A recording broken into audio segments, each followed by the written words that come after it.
नमस्कार, आप देख रहे हैं मध्य भारत में हूं आपके साथ संदीप तिवारी। केंद्रीय गृह मंत्री अमित शाह ने मध्य प्रदेश के कटनी में एक चुनावी जनसभा को संबोधित किया। इस दौरान गृह मंत्री ने विपक्षी दलों के इंडिया गठबंधन पर जोरदार हमला करते हुए कहा कि परिवारवादी गठबंधन का उद्देश्य है अपने बेटे बेटी भतीजे को सत्ता दिलाना। शरद पवार का उद्देश्य है अपनी बेटी को मुख्यमंत्री बनाना। उद्धव ठाकरे का उद्देश्य है अपने बेटे को मुख्यमंत्री बनाना। ऐसे ही स्टालिन का उद्देश्य है अपने बेटे को मुख्यमंत्री बनाना। और बंगाल में ममता दीदी का उद्देश्य है अपने भतीजे को मुख्यमंत्री बनाना।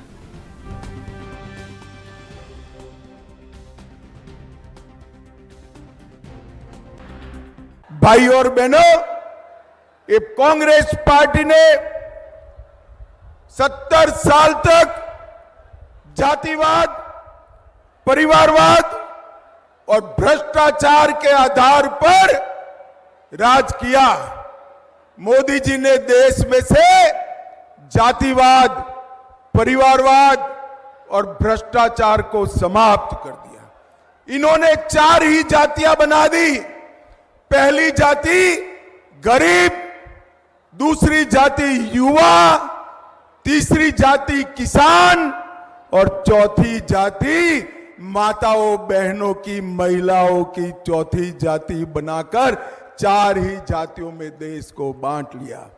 और मित्रों, ये जो जातिवादी पार्टियां हैं, वो जातिवादी पार्टियां आने वाले दिनों में नरेंद्र मोदी जी को परास्त करने के लिए इकट्ठा हुई है। आज मैं बताना चाहता हूं, ये परिवारवादी गठबंधन, उनका उद्देश्य क्या है? महाराष्ट्र में शरद पवार है, उनका उद्देश्य है अपनी बेटी को मुख्यमंत्री बनाना। उद्धव ठाकरे का उद्देश्य है अपने बेटे को मुख्यमंत्री बनाना। तमिलनाडु में स्टालिन का उद्देश्य है अपने बेटे को मुख्यमंत्री बनाना। बंगाल में ममता दीदी का उद्देश्य है अपने भतीजे को मुख्यमंत्री बनाना। और सोनिया जी का उद्देश्य है राहुल बाबा को प्रधानमंत्री बनाना। अब भाई मुझे बताओ, जो लोग अपने बेटे भतीजियां इनके लिए काम कर रहे हैं, वो खजुराहो के युवाओं की सोच। मध्य प्रदेश के मऊगंज में जनसभा को संबोधित करते हुए रक्षा मंत्री राजनाथ सिंह ने कहा कि हम जो कहते हैं वो करते हैं। जब चुनाव होता है तो हम सोच समझकर और नाप तौल कर घोषणा पत्र तैयार करते हैं। 2014 में जब पीएम मोदी प्रधानमंत्री पद के उम्मीदवार बने थे तो उन्होंने मुझसे कहा था कि घोषणा पत्र में कुछ ऐसा ना हो जिसे हम कह दें और फिर कर ही ना पाएं।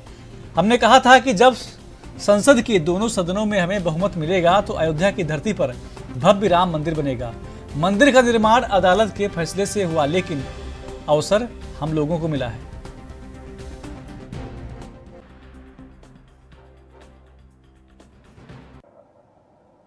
हम जो कहते हैं वो करते हैं। मैं ये नहीं कह रहा हूं हमारा नीचे का कार्यकर्ता कुछ बोल दिया था, किसी ने और चलते फिरते कुछ बोल दिया, उसी को भाजपा का भी स्टेटमेंट मान लें। चुनाव होता है तो घोषणा पत्र हम तैयार करते हैं, वो सोच समझ नाप तौल कर हम घोषणा पत्र तैयार करते हैं। हमारे मोदी जी ने तो इतनी सावधानी बरतते हैं कि 2014 में जब वो प्रधानमंत्री के उम्मीदवार बने थे तो राष्ट्रीय अध्यक्ष नहीं था। उस समय भी उन्होंने कहा कि राजनाथ जी देख लीजिएगा चुनावी घोषणा पत्र, कहीं कुछ ऐसा ना हो जाए हम उसमें कह दें कुछ और कर ही न पाए। और 2019 में कहा कि घोषणा कमेटी के चेयरमैन कोई बनेगा, राजनाथ सिंह ही बने, हम ही को बना दिया। 2024 में भी हम ही को बना दिया। नाप तौल कर चीजों को चाहते हैं कि घोषणा पत्र में शामिल किया जाए ताकि जो कहा जाए वो हो। अब मैं याद दिलाना चाहता हूं, 1984 में फिर लगातार हम लोग अपने घोषणा पत्र में भाजपा ये कहती चली आ रही है कि हम हमारी सरकार बनेगी, संसद के दोनों सदनों में बहुमत मिलेगा, अयोध्या की धरती पर भव्य राम का मंदिर बनने से दुनिया की हमें कोई ताकत रोक नहीं पाएगी। बहनों भाइयों, आपने देखा कि आपने संसद के दोनों सदनों में बहुमत दे दिया, हुआ है अदालत के फैसले से, लेकिन अवसर हमको मिला है, अवसर हम लोगों को मिला है कि अयोध्या की धरती पर आज भव्य राम का मंदिर बनकर खड़ा हो गया। मर्यादा पुरुषोत्तम भगवान राम अपनी झोपड़ी से निकलकर अपने महल में स्थापित हो चुके हैं। बहने भाइयों, मुझे तो ऐसा लगता है कि भारत में अब राम राज्य आने का यह शुभ संकेत। मध्य प्रदेश के मुख्यमंत्री मोहन यादव ने कहा कि पूरा प्रदेश मोदी में हो चुका है। कांग्रेस इस बार एमपी में सभी सीटों पर हारेगी। छिंदवाड़ा लोकसभा सीट का जिक्र करते हुए उन्होंने कहा कि छिंदवाड़ा में रोज कमलनाथ के सहयोगी बीजेपी में शामिल हो रहे हैं। ये बताता है कि छिंदवाड़ा से कांग्रेस की विदाई तय है।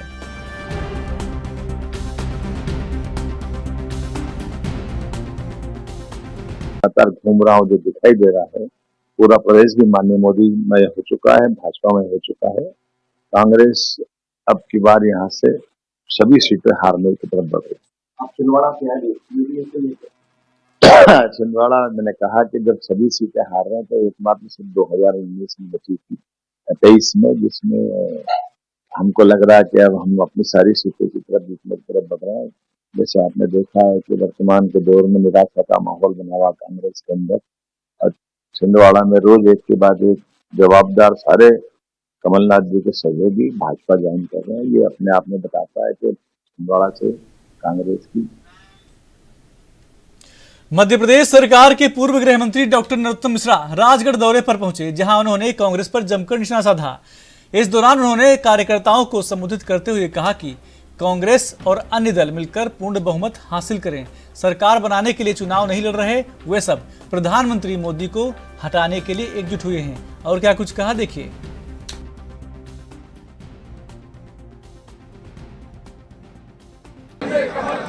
मेरे मित्रों, मोदी जी ने जो कहा वो करके दिखा दिया। ये नरेंद्र भाई मोदी की विशेषता है। और आज मोदी जी ने फिर कहा है, संसद में कहा, लाल किले की प्राचीर से कहा कि तीसरी बार बहुत बड़े निर्णय होंगे और हमारा देश वो देश बनेगा जो विश्व की तीसरी बड़ी ताकत होगा, आर्थिक ताकत के रूप में।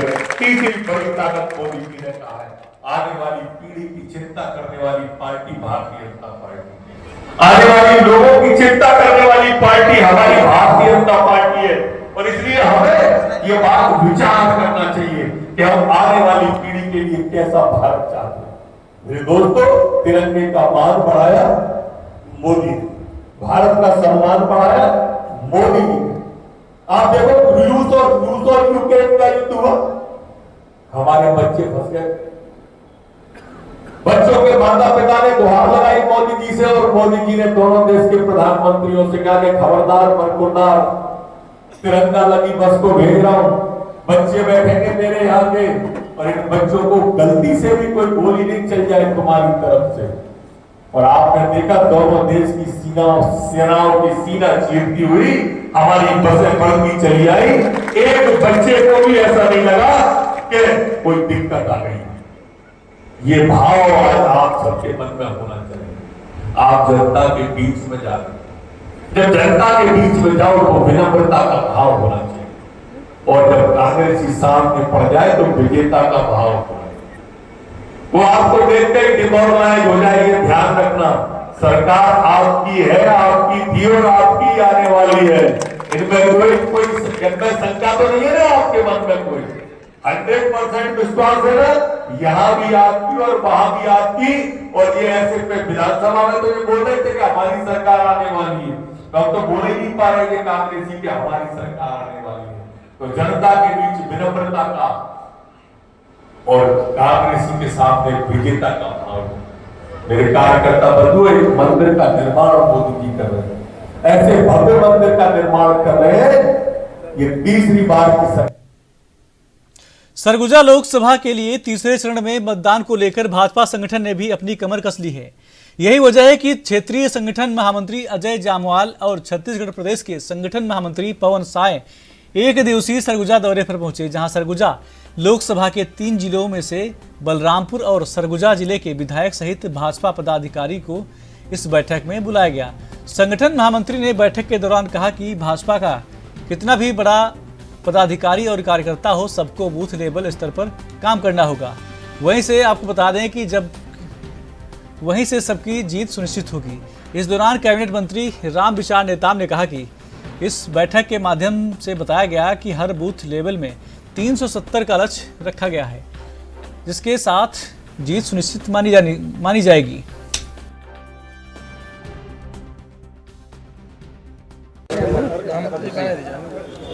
हमारे क्षेत्रीय संगठन महामंत्री क्षेत्रीय सह संगठन महामंत्री आदरणीय अजय जमवाल जी और छत्तीसगढ़ प्रदेश के संगठन महामंत्री आदरणीय पवन साय जी, ये 2 जिले के हमारा रामानुजगंज बलरामपुर जिला और अंबिकापुर सरगुजा जिला, यहाँ के तमाम सारे पदाधिकारियों का और माननीय जनप्रतिनिधियों के विधायकों का और संचालन की दृष्टि से लोकसभा संचालन समिति का एक बैठक आयोजित किया गया था। और बैठक करके सभी को जो पार्टी का संगठनात्मक काम के साथ साथ सबसे अधिक फोकस हमारे चुनाव को लेकर के है, क्योंकि ये तीसरा चरण के चुनाव है हमारे यहाँ। तीसरा चरण में इसके पहले हमारी पूरी तैयारी ग्राउंड स्तर पे, ज़मीनी स्तर के कार्यकर्ताओं को कैसे एक्टिव किया जाए, कैसे उनको और एक्टिव करते हुए हर बूथ में 370 का लक्ष्य रखा गया है कि 370 वोट के अंतर से हमारा वहाँ जीत होना चाहिए। और इसको हासिल करने के लिए हमारे तमाम सारे यूनिट हैं, कार्यकर्ता हैं, उनको सक्रिय किया जा रहा है। और किसी भी हालत में हम यहाँ सरगुजा से भारी मतों से हम यहाँ के प्रत्याशियों को जिता के भेजेंगे और केंद्र में फिर से मोदी सरकार, और इस बार 400 पार को लक्ष्य को लेकर के हम सब चल रहे हैं।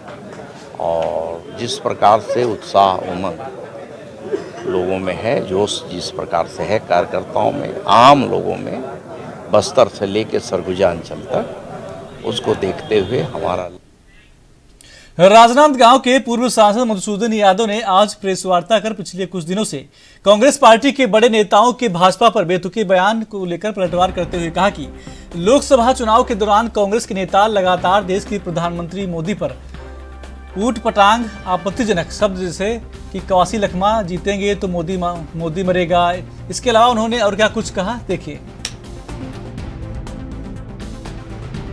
कि वो पीएम मोदी को मारना चाहते हैं, कोई षड्यंत्र कांग्रेस कर रही है, किस तरीके से? नहीं, मैंने कोई आरोप नहीं लगाया है। ये तो आप लोगों के माध्यम से ही हमको जानकारी लगी है, मीडिया के माध्यम से, कि उन्होंने ऐसा कहा है। ये आरोप नहीं है।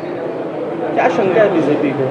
बीजेपी को स्पष्ट शंका है कि वो नक्सलियों से मिला हुआ है और नक्सलियों के साथ मिलकर के उनके दिमाग में कोई न कोई षड्यंत्र है और इसी का परिणाम है उनकी बात जो है, उनके अंदर की बात जो है जबान पे आ गई। इसके अलावा आपने कहा कि झीरम, इतने बड़े झीरम हमला हुआ, कांड हुई, झीरम कांड के बाद जो है स्वयं जो वर्तमान में है कांग्रेस के, वो लगातार बोलते रहे कि मेरे पास सबूत है, उसके बावजूद कार्रवाई नहीं हुई। उसको बीजेपी किस तरीके से लेकर चलती, क्योंकि अब बीजेपी की सरकार है। भाई हम तो अब भी कह रहे हैं ना, उनके पास कोई सबूत है तो दे। वो अपनी सरकार में नहीं दे पाए, अपनी जांच एजेंसी से जांच नहीं निकलवा पाए, तो ये उनकी नाकामी है। मोदी जी आपके भूपेश बघेल द्वारा मोदी जी के द्वारा अब की बार 400 पार का नारा लगाया जा रहा है। भूपेश बघेल का कहना है कि 543 सीट में से 143 ऐसी कौन सी सीट है जिसे बीजेपी को डर लग रहा है, जिसका उल्लेख नहीं कर पा रही है? नहीं, हम उल्लेख नहीं कर रहे हैं, ऐसी बात नहीं है। हमारा स्पष्ट है कि कुछ क्षेत्रों में हमारा उतना प्रभाव नहीं है जो बाकी देश के अन्य हिस्सों में। ये स्वाभाविक है। इसको क्या भूपेश बघेल यदि ऐसा सवाल करते हैं तो मैं समझता हूं कि उनकी लोकसभा निर्वाचन 2024 के निर्वाचन कार्य में लगे अधिकारी कर्मचारियों को प्रशिक्षण का सिलसिला जो है लगातार जारी है। 2 दिन में 1988 अधिकारी कर्मचारियों को निर्वाचन संबंधित प्रशिक्षण दिया गया है।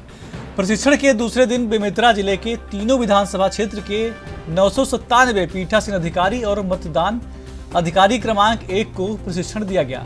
पहले दिन 991 अधिकारी कर्मचारी, आपको बता दें, कर्मचारियों को प्रशिक्षण दिया गया था और प्रशिक्षण के लिए केंद्रों में सभी जरूरी व्यवस्थाओं को भी पूरा कर लिया गया था।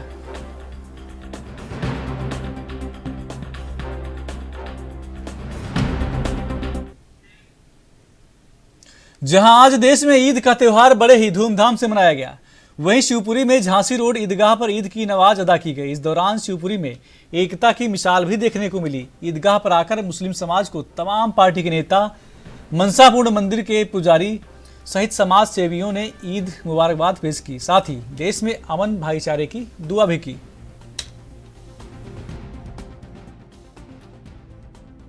नाम है आपका? विजय शर्मा बिंदास। क्या कहना चाहेंगे आज इस ईद के मौके पर आप शुभकामनाएं देने आए मुस्लिम समाज ईद के मुबारक मौके पर सभी मुस्लिम भाइयों को बहुत बहुत शुभकामनाएं बधाई देता हूँ और बहुत अच्छी तरह से ईद मनाए, सब मिलजुल कर मनाए, साथ ही मनाए। देश हमारा भारत देश है, यहाँ सभी हम एक दूसरे के भाई।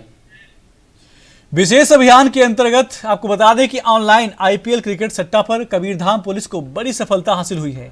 साइबर सेल और कोतवाली कबीरधाम पुलिस ने संयुक्त कार्रवाई करते हुए 4 आरोपियों को रंगे हाथों गिरफ्तार कर लिया है। इसके साथ ही पुलिस ने विभिन्न प्रकरणों में 10,000 से अधिक नकदी रकम, 6 लाख की सट्टा पट्टी सहित 8 मोबाइल फोन बरामद किए हैं।